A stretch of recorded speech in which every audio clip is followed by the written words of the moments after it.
السلام علیکم ورحمۃ اللہ وبرکاتہ۔ میرے دوستوں اور ساتھیوں، آج کی اس ویڈیو میں آپ کو سلام کرنے کے بارے میں کچھ ضروری باتیں بتانے جا رہا ہوں کہ سلام کرنے کا فائدہ کیا ہے، سلام کرنے کا صحیح طریقہ کیا ہے، اور سلام ہم کس کو کریں۔ یہ ساری چیزیں میں آج اس ویڈیو کے ذریعے سے آپ کو بتاؤں گا۔ سب سے پہلی بات کہ اللہ تبارک و تعالی نے اور اللہ کے رسول صلی اللہ تعالی علیہ وسلم نے ایمان والوں کو، مومنوں کو سلام کرنے کا حکم دیا ہے۔ قرآن پاک میں اللہ تبارک و تعالی نے ارشاد فرمایا وَإِذَا حُيِّيتُم بِتَحِيَّةٍ فَحَيُّوا بِأَحْسَنَ مِنْهَا أَوْ رُدُّوهَا،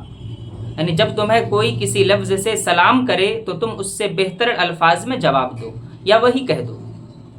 اور سلام کرنا یہ ہمارے نبی حضور صلی اللہ تعالی علیہ وسلم اور صحابہ کرام رضوان اللہ تعالی علیہم اجمعین کی سنت ہے۔ اور سلام کرنے کا ایک بہت بڑا فائدہ یہ ہے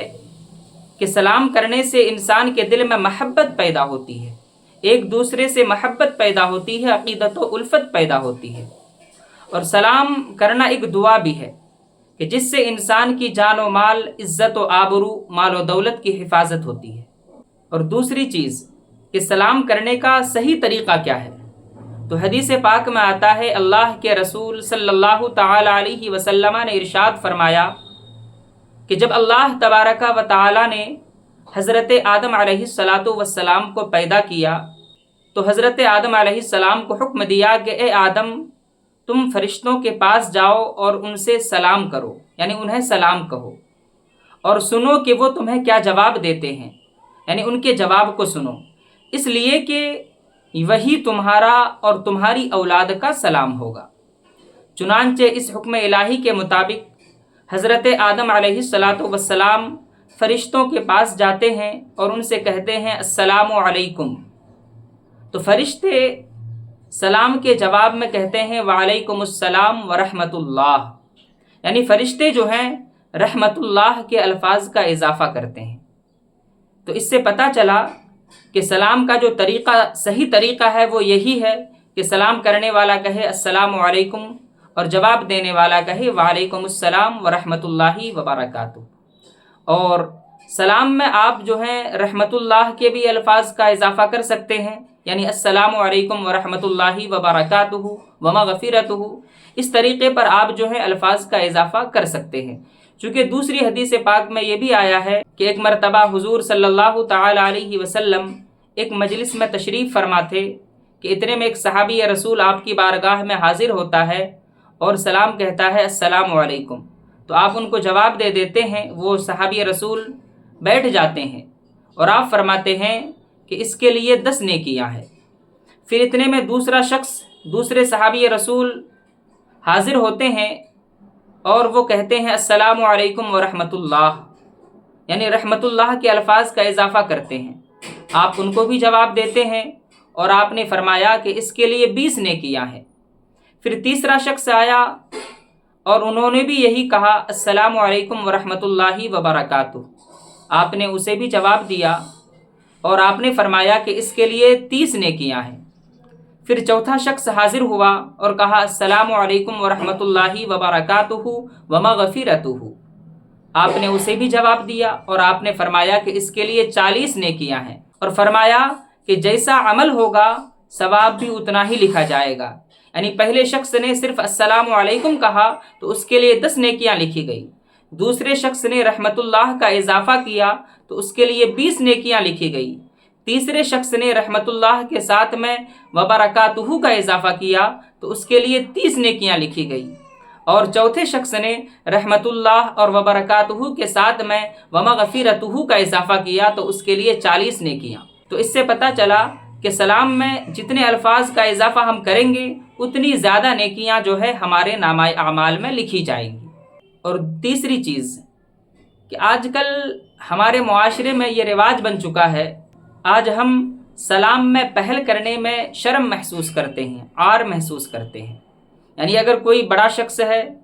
عمر دراز ہے، تو وہ چھوٹوں کو سلام نہیں کرتا،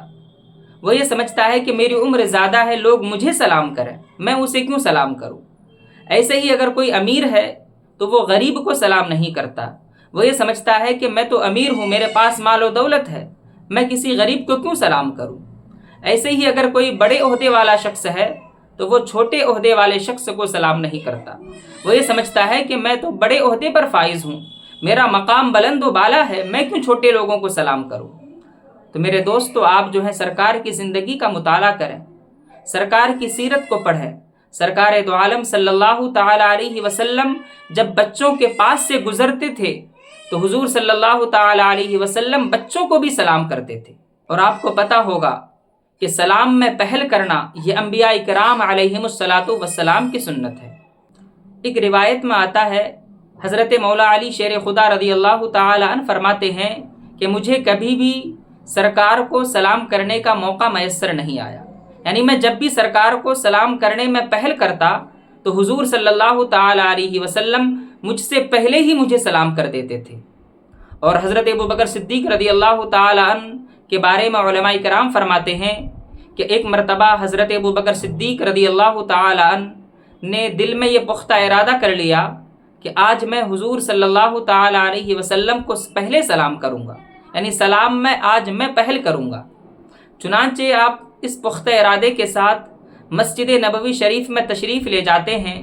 اور ایک دیوار کے پیچھے چھپ جاتے ہیں کہ جیسے ہی سرکار دو عالم صلی اللہ علیہ وسلم حجرہ شریف سے مسجد میں تشریف لائیں گے تو میں سرکار کو پہلے سلام کروں گا۔ چنانچہ جب حضور صلی اللہ تعالی علیہ وسلم حجرہ مبارکہ سے باہر تشریف لائے، ابھی حضرت ابوبکر صدیق رضی اللہ تعالی عنہ سلام کرنے کے بارے میں سوچ ہی رہے تھے کہ اتنے میں حضور صلی اللہ علیہ وسلم نے سلام کر دیا۔ حضرت ابوبکر صدیق رضی اللہ تعالی عنہ بے چین و بے قرار ہو جاتے ہیں اور عرض کرتے ہیں کہ یا رسول اللہ صلی اللہ علیہ وسلم،